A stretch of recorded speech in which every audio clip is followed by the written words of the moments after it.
Assalamualaikum warahmatullahi wabarakatuh. Selamat sore semuanya. Kita masuk ke materi pertemuan minggu keempat kita di kuliah kewarganegaraan, yaitu materi tentang konstitusi di Indonesia. Nah, ini kemarin saya nemu di sebuah sosial media ya, saya nemu di Instagram gitu. Terkait KUHP baru. Ini bacaannya, KUHP baru berlaku sejak 2 Januari lalu. Ajak pacar jalan tanpa restu orang tua berpotensi dipenjara. Nah, ini rujukan dasar hukumnya dari pasal 454 ayat 1 KUHP nomor 1 tahun 2023 yang bunyinya, setiap orang yang membawa pergi anak di luar kemauan orang tua atau walinya, tetapi dengan persetujuan anak itu sendiri, dengan maksud untuk memastikan penguasaan terhadap anak tersebut baik di dalam maupun di luar perkawinan, dipidana karena melarikan anak dengan pidana penjara paling lama 7 tahun. Jadi teman-teman, ya ini sih intermezzo aja ya, dimana kalian di fase-fase menjalin hubungan relasi antara lawan jenis, maka kalian harus mulai waspada dan berhati-hati. Kali aja nanti calon kalian orang tuanya nggak suka kalian ngajak main mulu anaknya, ini bisa menjadi sebuah aduan yang ternyata memiliki ancaman pidana paling lama 7 tahun. Nah, ini penafsirannya kita nggak bahas di sinilah. Silahkan cari sendiri di komentar-komentarnya atau dari ahli hukum yang menafsirkan ini maksudnya apa sih, atau kondisi bagaimana aja sih yang ternyata bisa menjadi aduan untuk pasal tersebut. Materi pembelajaran kita di sore ini ada 4 poin. Yang pertama di sini ruang lingkup Undang-Undang Dasar 1945 sebagai Konstitusi Indonesia, kemudian yang kedua sumber historis, sosiologis dan politis konstitusi. Yang ketiga dinamika dan tantangan konstitusi di Indonesia. Yang keempat pentingnya nilai dan norma yang termuat dalam Undang-Undang Dasar 1945. Mari kita simak materinya lebih lanjut. Boleh sambil ambil kopi, ambil cemilan, ambil buku catatan yang jelas, kita lakukan note taking untuk pembelajaran kita kali ini sebagai persiapan untuk UTS. Kita masuk ke materi kita di sini. UUD NRI 1945 sebagai Konstitusi Negara Republik Indonesia. Poin pertama, Undang-Undang Dasar Negara Republik Indonesia tahun 1945 merupakan konstitusi dari negara Indonesia. Secara etimologis, istilah konstitusi itu berasal dari kata constituere dalam bahasa Prancis, constitutio dalam bahasa Latin atau Italia, kemudian constitution dalam bahasa Inggris, dan constitutie dalam bahasa Belanda, yang berarti membentuk. Pengertian membentuk merujuk pada membentuk suatu negara, karena kita membahasnya konsepnya adalah suatu kenegaraan gitu. Yang ketiga, konstitusi mengandung permulaan dari segala peraturan mengenai suatu negara, atau dengan kata lain bahwa konstitusi mengandung permulaan dari segala peraturan mengenai negara. Ini menurut Projodikoro tahun 1970. Dan sebagai peraturan dasar mengenai pembentukan suatu negara, ini ditambahkan oleh Mahfud MD. Jadi konstitusi itu adalah permulaan dari segala aturan yang mengatur suatu negara.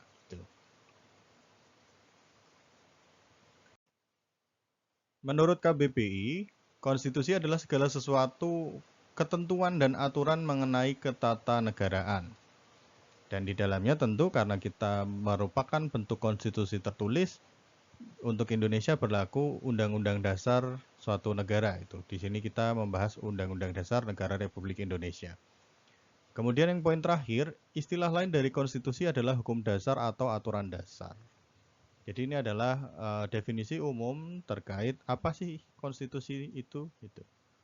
Jadi konstitusi secara umum kita bisa bilang bahwa dia adalah undang-undang dasar kita, dan itu adalah hukum dasar atau aturan dasar yang mengatur bagaimana kita bernegara. Begitu. Ini tambahan aja. Yang ini sudah ada di slide sebelumnya.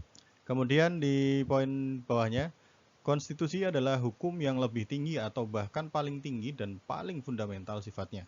Karena konstitusi itu sendiri merupakan sumber legitimasi atau dia adalah sebuah penerimaan dan pengakuan atas kewenangan ya yang diberikan oleh masyarakat kepada pemimpinnya atau landasan otorisasi. Yang ini merupakan proses untuk menentukan apakah pengguna saat ini diperbolehkan untuk melakukan tugas tertentu atau tidak. Bentuk-bentuk hukum dan peraturan perundang-undangan lainnya. Sesuai dengan prinsip hukum yang universal, peraturan yang tingkatannya berada di bawah Undang-Undang Dasar dapat berlaku dan diberlakukan dan tidak boleh bertentangan dengan hukum yang lebih tinggi. Ini merujuk dari Asidiki di tahun 2021. Nah, nanti kita bisa melihat di dalam hierarki hukum yang ada di Indonesia. Begitu. Kita lanjut. Konstitusi di sini dikatakan merupakan perjanjian atau kompromi antara berbagai pihak atau kepentingan yang saling bertentangan tapi di sisi lain saling membutuhkan. Nah, ini kita bisa lihat di pertemuan selanjutnya, sisi yang bertentangan dan saling membutuhkan ya diantaranya adalah ada elit dan massa gitu. Ada pemerintah dan ada yang diperintah atau masyarakat di dalamnya. Karena di dalam proses pembentukan suatu negara tentunya selain wilayah kita butuh masyarakat dan ada pemerintahan. Nah, sehingga di dalam konstitusi ini harus ada kompromi. Komprominya apa? Ya, komprominya adalah batas-batas kewenangan dari pemerintah, kemudian hak kewajiban pemerintah ke masyarakat, begitupun hak dan kewajiban masyarakat ke pemerintah, di dalamnya ada HAM dan lain-lain gitu. Kemudian yang kedua, konstitusi berisi kesepakatan antara rakyat dengan pemerintahnya mengenai bagaimana negara dijalankan. Maka, konstitusi dapat diartikan sebagai hukum dasar atau hukum tertinggi dan atau kewenangan institusi-institusi yang ada di dalam suatu negara. Maka, yang paling bawah, konstitusi dapat diartikan, oh ini udah sama nih. Ini hanya kopian yang atas, cuman di bold aja. Sepertinya saya salah menduplikat yang ini. Jadi sama, intinya konstitusi itu adalah hukum dasar ya, atau hukum tertinggi, atau kewenangan institusi yang ada di dalam suatu negara. Begitupun di dalamnya memuat hak-hak dan kewajiban dari massa atau masyarakat yang ada di dalam suatu negara. Materi dan muatan konstitusi berisi hal-hal yang sifatnya fundamental atau mendasar. Contohnya di sini adalah jaminan hak asasi manusia dan kewenangan organ-organ negara. Ini adalah hubungan antara elit dan massa. Salah satu contoh konstitusi tertua nih, contohnya ada di sini diberikan adalah Piagam Madinah. Kita masuk ke hakikat konstitusi. Menurut teori kedaulatan rakyat, kekuasaan tertinggi berada di tangan rakyat. Jadi menurut teori kedaulatan rakyat, kekuasaan tinggi suatu negara berada di tangan rakyat. Kalau negara tersebut menganut teori kedaulatan rakyat. Dan Indonesia merupakan salah satu negara yang tentunya kita menganut teori kedaulatan rakyat, di mana kekuasaan tertinggi berada di tangan rakyat. Untuk yang poin kedua, rakyat memberikan sebagian kekuasaannya kepada pemimpin negara untuk mengatur kehidupan bersama. Jadi di sini adalah kita memberikan sebagian hak kita untuk dikelola itu. Makanya kita ada istilahnya wakil rakyat di sini. Jadi pemerintah kita berikan kepercayaan untuk mengatur jalannya negara dan mengatur bagaimana kehidupan bersama sehingga terbentuk sebuah interaksi yang baik, positif dan terus bersinergi antara segala komponen-komponen yang ada di dalam suatu negara. Untuk yang ketiga, kewenangan pemerintah tersebut berpotensi untuk digunakan secara sewenang-wenang. Jadi karena kita memberikan kekuasaan di poin kedua, maka pemerintah atau elit itu memiliki potensi untuk bertindak secara sewenang-wenang. Maka untuk kita bisa membatasi kewenangan tersebut, maka kita membuat sebuah perjanjian tadi, kompromi tadi. Komprominya atau kesepakatan bersama tadi ditulis di dalam konstitusi. Pemerintah itu bolehnya apa aja sih?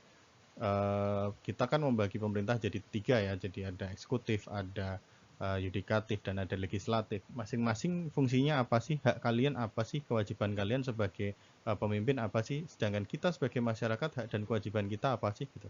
Nah, itu diatur semuanya dan kita sepakati bersama, baik kita sebagai masyarakat dan sebagai ini ya, pemegang kekuasaan tertinggi di dalam teori kedaulatan rakyat, kita mengkompromikan dan kita menyepakati komponen-komponen tersebut. Isi konstitusi saat ini lebih kompleks dari yang tercantum dalam konstitusi-konstitusi terdahulu yang hanya mengatur HAM. Ini catatan saja. Kemudian konstitusi saat ini menekankan bagaimana institusi negara bekerja terkait kewenangannya. Secara garis besar dikenal 3 cabang kekuasaan berdasarkan fungsinya, yaitu eksekutif, pelaksana, legislatif itu pembuat aturan, dan yudikatif itu pengadilan. Cabang-cabang kekuasaan tersebut utamanya untuk menghindari perilaku sewenang-wenang yang bisa dilakukan oleh penguasa, dan ini adalah sebuah mekanisme untuk bisa menciptakan check and balance system, yaitu konsep pemisahan kekuasaan berdasarkan trias politika. Gitu. Nah, ini poin-poin aja. Di sini ada lembaga eksekutif. Lembaga eksekutif itu merupakan lembaga yang berwenang dalam melaksanakan undang-undang. Berikut adalah lembaga dari eksekutif. Ini ada presiden, ada wakil presiden, ada kementerian negara, ada pejabat setingkat menteri, kemudian ada lembaga pemerintah non-kementerian. Yang kedua ada lembaga legislatif. Di dalamnya ada MPR, DPR, dan DPRD. Tapi kita masuk dulu. Apa itu lembaga legislatif? Lembaga legislatif di sini adalah suatu lembaga yang berwenang dalam membuat dan merumuskan undang-undang yang diperlukan oleh negara. Yang ketiga, lembaga yudikatif. Lembaga yudikatif yang berwenang mengadili penyelenggaraan konstitusi dan peraturan perundang-undangan oleh konstitusi pemerintahan. Dalam menjalankan tugas dan fungsinya, lembaga yudikatif bersifat independen dan bebas dari intervensi pemerintah. Contoh lembaga yudikatif diantaranya Mahkamah Agung, Mahkamah Konstitusi, dan Komisi Yudisial di sini. Ini silahkan dibaca dan dipelajari lagi masing-masing komponen dari pemerintahnya. Kita masuk ke Undang-Undang Dasar Negara Republik Indonesia tahun 1945 sebagai konstitusi negara. Secara umum terdapat 2 macam konstitusi, yaitu konstitusi tertulis, yaitu hukum dasar yang tertulis biasanya disebut sebagai undang-undang dasar. Sedangkan konstitusi tak tertulis, hukum yang tidak tertulis disebut konvensi, yaitu ini berupa kebiasaan ketatanegaraan atau aturan-aturan dasar yang timbul dan terpelihara dalam praktek penyelenggaraan negara. Selanjutnya, suatu konstitusi umumnya disebut tertulis jika merupakan suatu naskah, sedangkan konstitusi tak tertulis bukan merupakan suatu naskah dan banyak dipengaruhi oleh tradisi dan konvensi. Yang nanti kemudian kita kenal dengan istilah konstitusi bernaskah atau documentary constitution. Dan konstitusi tak bernaskah non-documentary constitution. Dan di sini dikatakan bahwa hampir semua negara di dunia memiliki konstitusi tertulis atau undang-undang dasar kecuali Inggris. Silakan nanti ditulis kira-kira negara mana lagi yang dia menggunakan konstitusi tidak tertulis. Boleh ditulis di bawah. Kita masuk ke Undang-Undang Dasar Negara Republik Indonesia tahun 1945 sebagai konstitusi negara Republik Indonesia. Ini bagian kedua, sini lanjutan aja. Sebagai konstitusi dari negara, maka Undang-Undang Dasar Negara Republik Indonesia tahun 1945 memiliki kedudukan sebagai hukum dasar dan hukum tertinggi negara. Sebagai hukum dasar, Undang-Undang Negara Republik Indonesia tahun 1945 merupakan sumber hukum bagi pembentukan peraturan perundang-undangan di bawahnya. Sebagai hukum tertinggi negara, UUD Negara Republik Indonesia tahun 1945 menduduki posisi paling tinggi dalam jenjang norma hukum Indonesia. Ini kita bisa lihat teori tata urutan perundangan. Ini menurut Atamimi dan Usman dan Alfian dalam Usman dan Alfian tahun 1993 halaman 85. Jadi Pancasila ini menjadi sebuah cita hukum Sedangkan pembukaan Undang-Undang Dasar 1945 sampai peraturan pelaksanaan dan peraturan otonomi daerah dan lain-lain ini merupakan sistem norma hukum. Dan kesatuan cita hukum dan sistem norma hukum ini adalah sistem hukum yang berlaku di Indonesia. Jadi mulai dari pembukaan Undang-Undang Dasar 1945, batang tubuh UUD 1945, TAP MPR, Hukum Dasar Tidak Tertulis, Undang-Undang, peraturan pelaksanaan dan peraturan otonomi dan lain-lain gitu. Ini yang tadi kita maksud bahwa peraturan yang ada di bawahnya tidak boleh bertentangan dari peraturan yang ada di atasnya. Jadi hierarkinya ini harus jelas. Misalkan kebijakan yang dibuat oleh daerah tidak boleh bertentangan dengan keputusan atau peraturan yang dibuat oleh pusat begitu. Ini adalah sistem norma hukum yang berlaku di dalam negara Indonesia.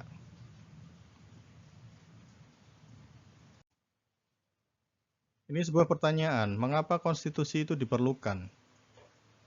Apakah konstitusi efektif dalam mengatur kehidupan berbangsa dan bernegara? Ini adalah sebuah pertanyaan diskusi. Anda silahkan catat dan berikan komentar di bawah ini. Nanti saya akan berikan kolom untuk bisa menanggapi dari apa yang saya paparkan di dalam pertemuan ini. Kita masuk ke sumber historis, sosiologis, dan politis konstitusi. Berdasarkan sejarahnya, Undang-Undang Dasar Negara Republik Indonesia ditetapkan menjadi Undang-Undang Dasar Negara oleh PPKI, yaitu Panitia Persiapan Kemerdekaan Indonesia pada tanggal 18 Agustus 1945. Undang-Undang Dasar yang ditetapkan tersebut merupakan hasil dari sidang BPUPKI kedua yang berupa rancangan hukum dasar negara. Setelah mengalami beberapa perubahan kecil, rancangan hukum dasar hasil sidang BPUPKI tersebut dirapatkan dan selanjutnya ditetapkan oleh PPKI sebagai Undang-Undang Dasar Negara Indonesia Merdeka. Namun, sejak 27 Desember tahun 1949, di Indonesia berlaku konstitusi RIS. Dan sejak tanggal 17 Agustus tahun 1950 di Indonesia berlaku UUD sementara 1950. Kemudian berdasarkan Dekret Presiden 5 Juli 1959, UUD NRI tahun 1945 diberlakukan lagi dan dikukuhkan secara aklamasi oleh DPR pada tanggal 22 Juli 1959. Pada periode 1999 sampai 2002, Undang-Undang Dasar Negara Republik Indonesia tahun 1945 mengalami 4 kali amandemen atau perubahan. Dan itu berlaku sampai sekarang. Belum ada amandemen lagi terhadap UUD 1945, amandemen keempat di tahun 2002 di situ. Lanjut. Seorang ahli konstitusi berkebangsaan Jepang, Naoki Kobayashi, mengemukakan bahwa Undang-Undang Dasar membatasi dan mengendalikan kekuasaan politik untuk menjamin hak-hak rakyat. Melalui fungsi ini, Undang-Undang Dasar dapat memberi sumbangan kepada perkembangan dan pembinaan tatanan politik yang demokratis. Lalu muncullah sebuah pertanyaan, mengapa diperlukan konstitusi dalam kehidupan berbangsa dan bernegara? Jawaban terpentingnya adalah agar dapat membatasi kekuasaan pemerintah atau penguasa. Tadi kan kita di depan sudah membahas bahwa munculnya suatu konstitusi itu adalah sebuah kompromi antara elit dan massa. Karena kita memberikan sebagian kekuasaan kita ke pemerintah untuk mengelola dan menjalankan negara, maka perlu ada batasan-batasan yang tertulis dan disepakati dan sah menurut hukum untuk bisa membatasi ruang gerak dari pemerintah agar dia tidak bertindak sewenang-wenang dan tidak melebihi kapasitas yang diamanahkan kepadanya.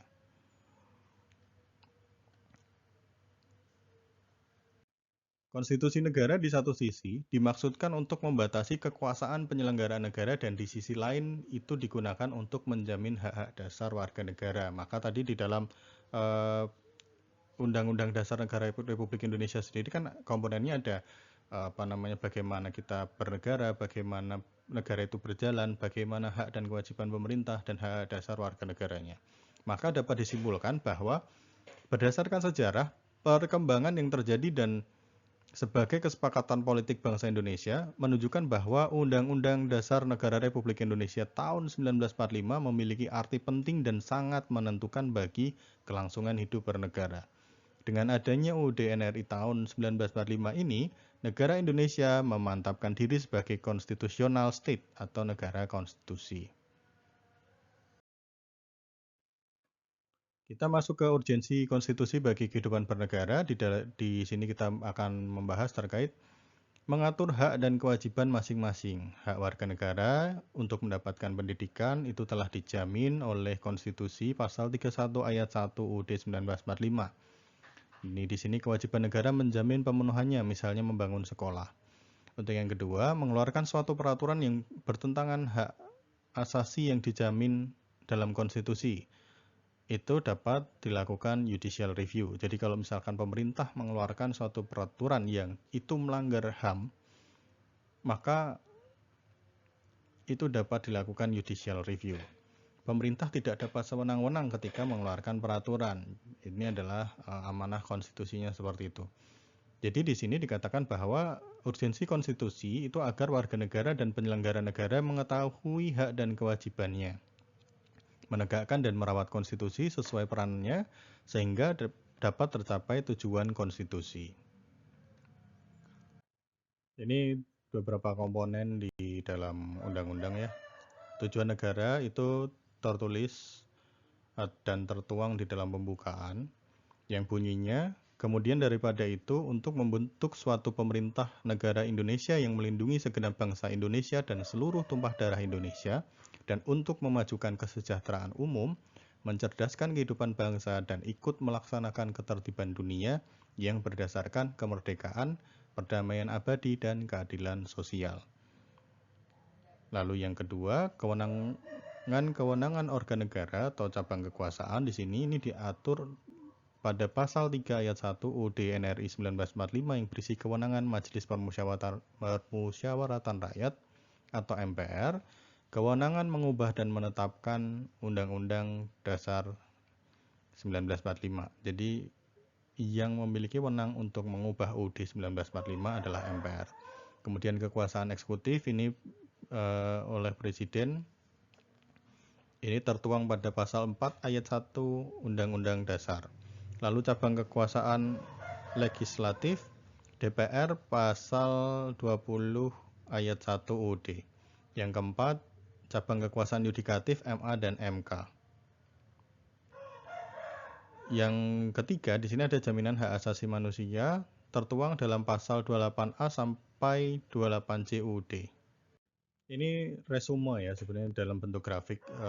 Tadi kita membahas perubahan konstitusi di Indonesia. Ini kalian lihat sendiri saja karena tadi di slide sebelumnya kita sudah bahas.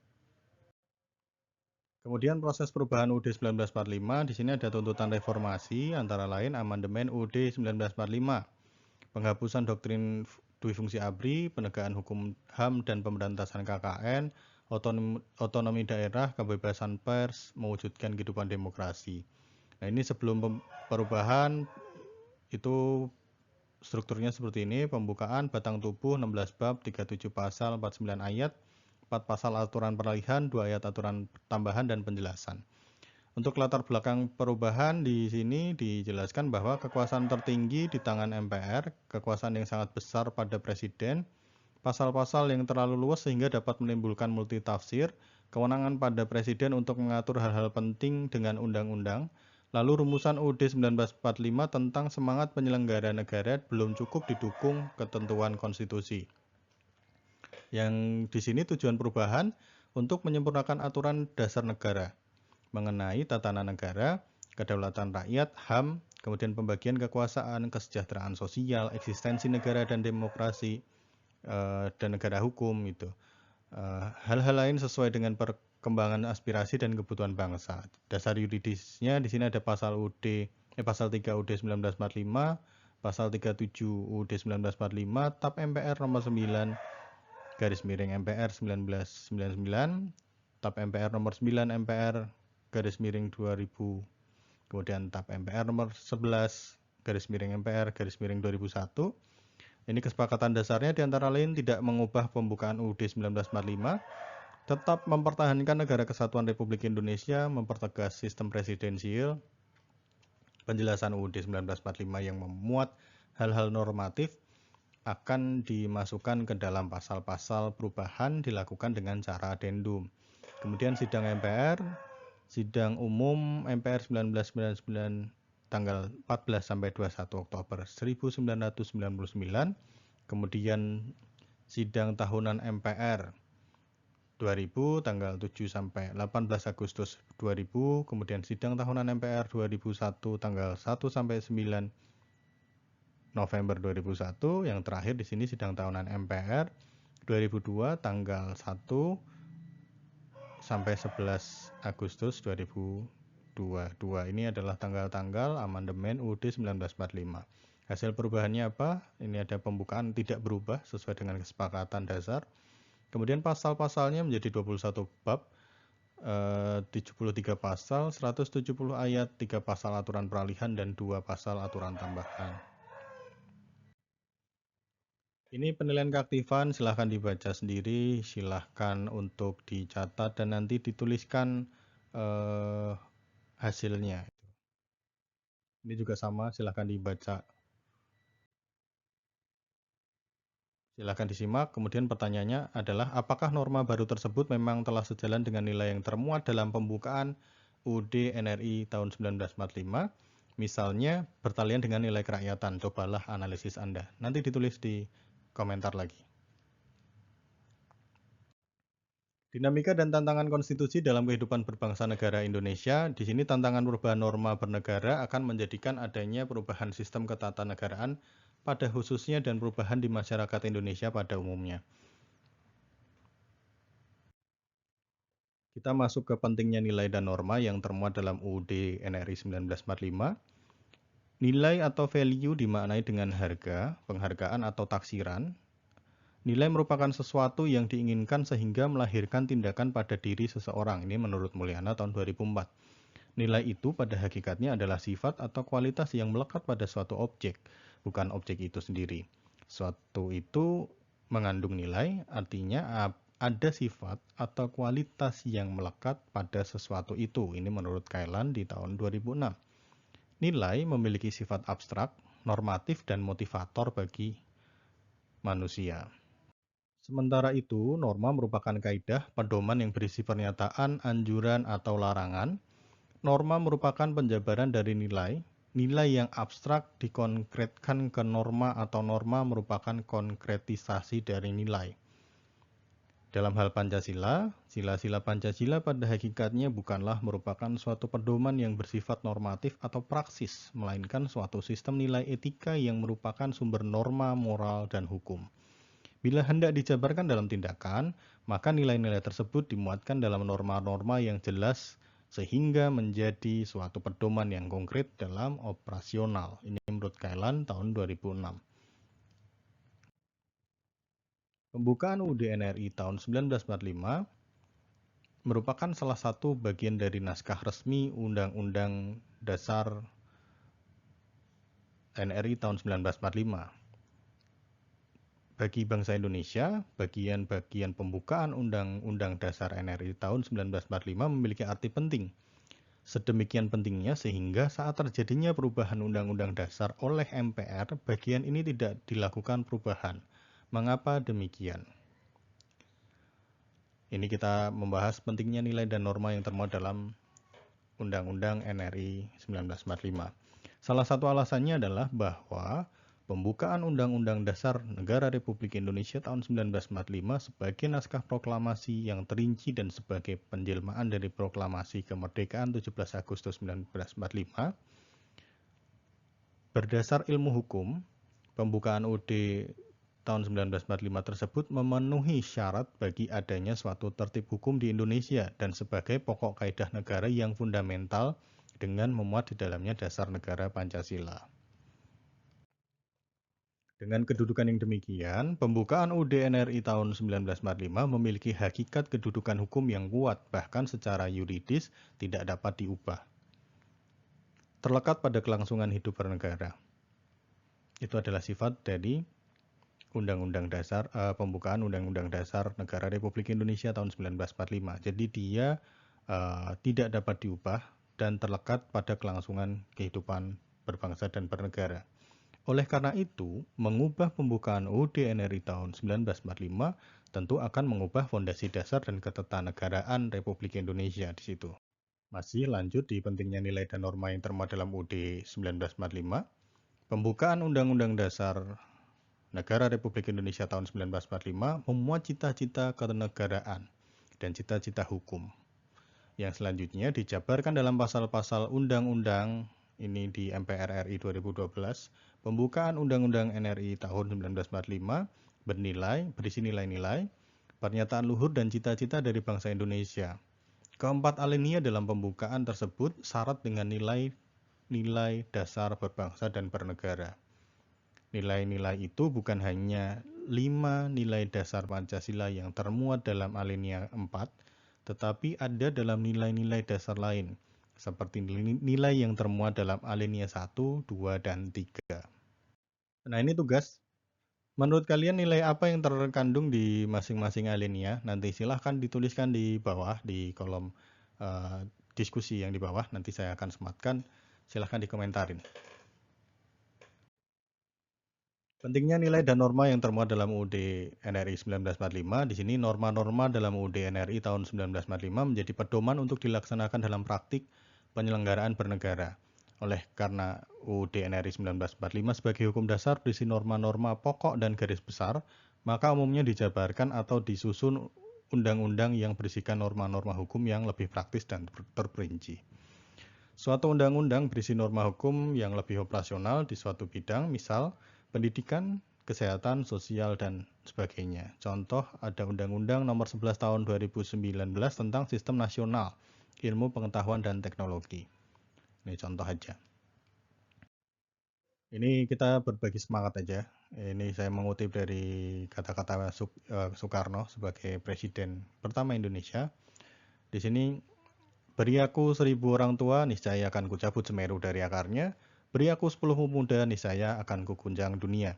Yang artinya, kalau saya menafsirkannya, kalian adalah agen-agen perubahan di sini. Jadi kita harus bersemangat untuk bisa terus memajukan negara kita dan terus berkontribusi dan tentunya tidak menurunkan rasa dan kecintaan kita terhadap negara kita. Sebagai penutup, terima kasih atas kehadiran dan partisipasinya. Sampai jumpa lagi di pertemuan ke depan.